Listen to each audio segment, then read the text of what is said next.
Hey, what's up? What's up? What's up? What's up? What's up? Good people, it's your girl KB. You know what I do and you know why I do it. It is Wednesday morning. It's May 29th and it is 3:22 in the AM. And I was just looking over a post on Threads. I'm now on Threads, y'all. And it bothered me. I need to say that. And let me just read it here. It says, when a church changes their values to match current culture, they're no longer following the Bible, they're following the lost. Now, you know, you've heard me refer to folks as the saints, and you've heard me talk about church mothers, and, you know, you've heard me speak of the staid and the static and, you know, the stoic, you know, the pillars of the church community. The old saints, you know, are the paragons of virtue. And I say paragons with a tone. The old saints, you know, did what the old saints do and did to preserve the church, right? They created a church culture, and a lot of the freedoms that we have and the freedoms that we enjoy today was because we had the old saints, you know, as intercessors for us, standing in the gap, holding space till we mature.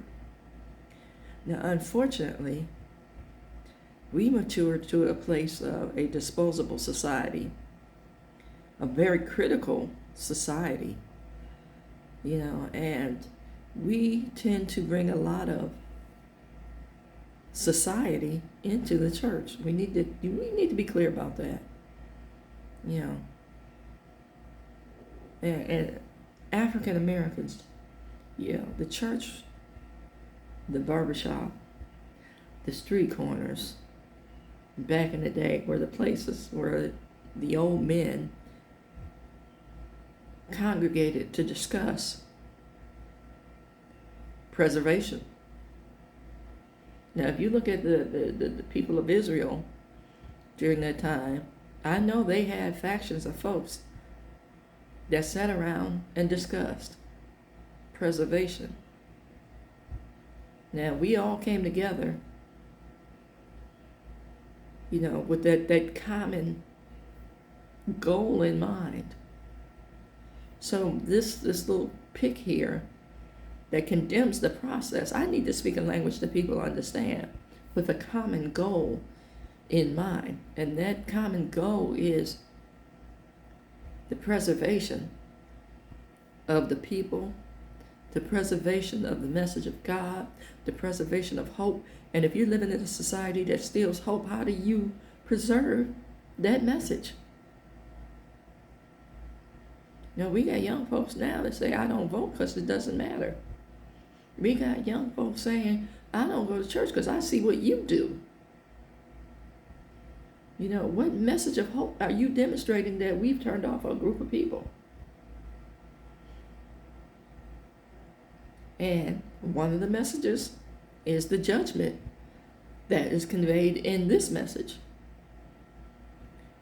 Now, I have not thrown off all constraints,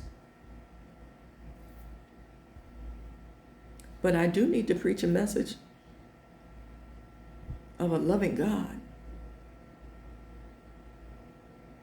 Now, I do preach a message that there is some correction for some faulty behavior, but that doesn't mean God does not love us.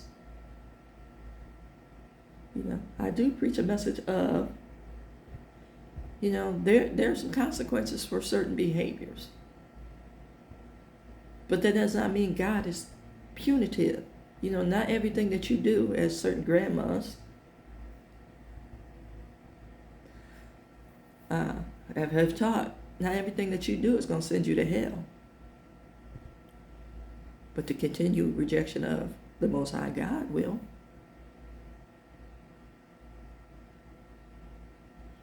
Just like judgment and gossip slander.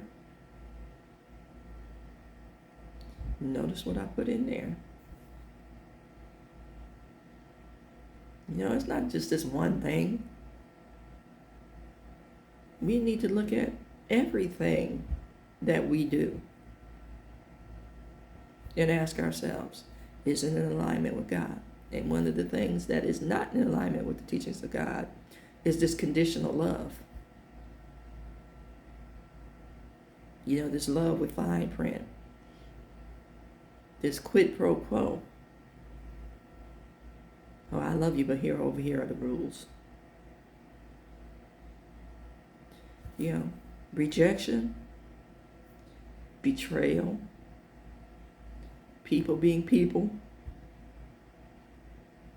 It's all part of the process. Yesterday I delivered a message based on the teachings of the Torah. It's on the website Chabad.org. That the things that we consider a curse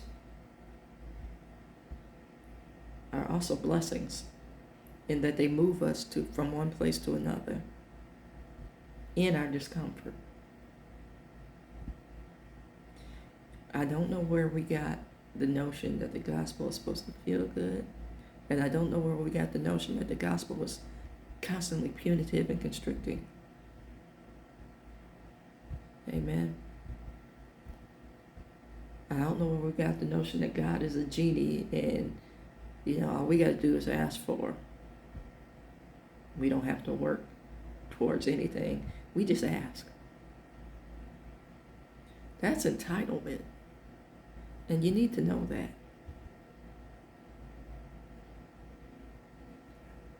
Yeah, it's time to wake up to some things. And ask yourself, have I gotten away from the gospel?